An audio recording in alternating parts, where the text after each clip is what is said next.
92-degree weather. Cooking up the burgers in the back. And you see me dressed down with Alabama drip. I'm ready for war. This is Jimbo Fisher. Pretty much, Nick Saban stirred up the pot. Can't lie, he stirred up the pot. But Jimbo Fisher then ignited the flame. He ignited the flame. Jimbo Fisher, you're going to slap Nick Saban? You're going to threaten Nick Saban? You're going to expose Nick Saban? You won't do a fucking thing. Sit your whoopee ass down. How dare you talk to your father like that? The person that made you. The person that birthed you. Who the fuck are you to go ahead and threaten the greatest coach in the history of the sport? Nick Saban has literally spread his seed all across the college football landscape with his assistant coaches winning national championships, their assistant coaches going out there and being successful. It's to a point where literally Nick Saban's seed is all over the college football landscape. Everyone wants to be like Daddy Nick.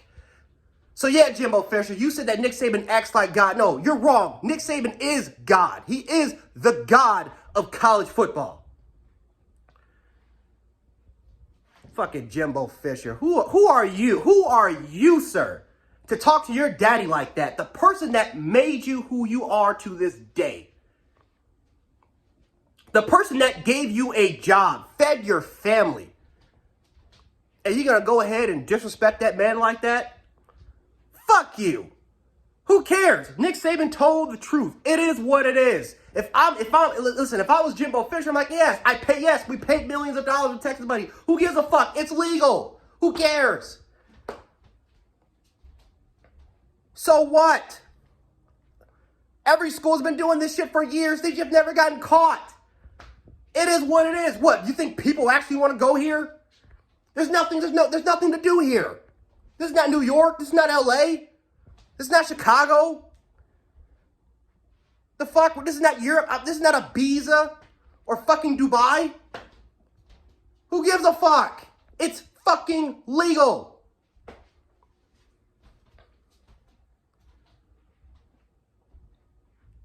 Jimbo motherfucking Fisher.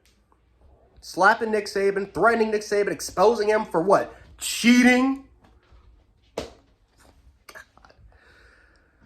And then these A&M fans, oh my, don't get me started on these A&M fans, boy. These A&M fans are all over Twitter, all over YouTube, calling Nick Saban out, saying that he's old trash. And it's not just them, it's pretty much every college football fan base. He's old news, he's mad because Jimbo is out recruiting him. He can't adapt to college football. Yeah, where the fuck have we heard that from? The same every single year. It's he can't adapt to college football. What does he do? Adapts to the new system, and he goes out there and wins a national championship or competes for a national championship. The fuck? And people are gonna sit up here and say, oh, after that Georgia ass whooping, Nick Saban is falling apart. Like we didn't beat Georgia's ass in the SEC championship game with one of the worst rosters since 2008. We had one of the worst offensive lines in the country. Literally, you can look up the shit. Don't sit up here and say that I'm just lying and shit. We had one of the worst lines in the nation. Bryce Young was one of the most sacked quarterbacks, one of the most pressure quarterbacks in the nation. Still up there, won a fucking Heisman. We have the top two players in college football on one team. We had a freshman that started 6 games, went out there, had 9.5 fucking sacks, and he did against the toughest competition. Yet they're gonna people gonna sit up and say that we're falling apart. We're just beginning.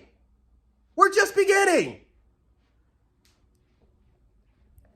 We're falling apart because we had the number 2 recruiting class in the nation. Oh shit! I guess the house is about to fall down. Oh boy.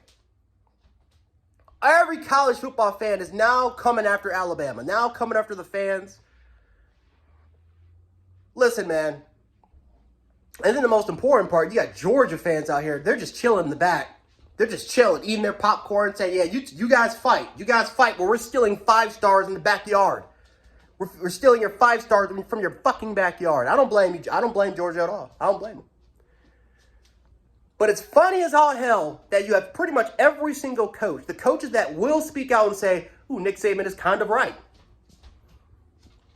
Lane Kiffin pretty much saying, Jimbo, shut the fuck up. Don't talk to your dad like that. Don't talk to our dad like that.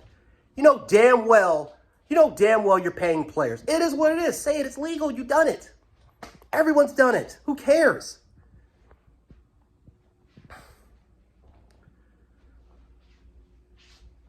October, we're flying to T-Town. We're going to be locked and loaded. I know one of the running backs sit up there say A&M fans sell that fucking Tuscaloosa Stadium out. Boy. The delusion by these college football fans, it's just appalling. And it happens every single year. First it was he can't adapt to the spread. He can't adapt to the spread. He can't adapt to mobile quarterbacks. He can't adapt to the new age offense. He can't adapt to recruiting. He can't adapt to the transfer portal. And what the fuck has Nick Saban done since? Won national championships, or worst case scenario, won 11 games every year. There's some college football fan bases, their program has never even won a national championship. Ah, boy. Here we go again, though. Here we go again with the Nick Saban and Alabama just stompage until the fall season comes and Alabama whoops ass and everyone shuts the fuck up, or they'll talk and sit up here and say, oh my God, I can't wait for Nick Saban to retire. It's the same shit every year. Different day, man. Just different fucking day. But the same outcome happens every single time. People are silent during the fall until Alabama loses. Or Nick Saban makes a public mistake. Unbelievable. But Jimbo Fisher, you need to apologize to your father. Apologize to the one that made your career. And maybe we'll take it easy on you in October.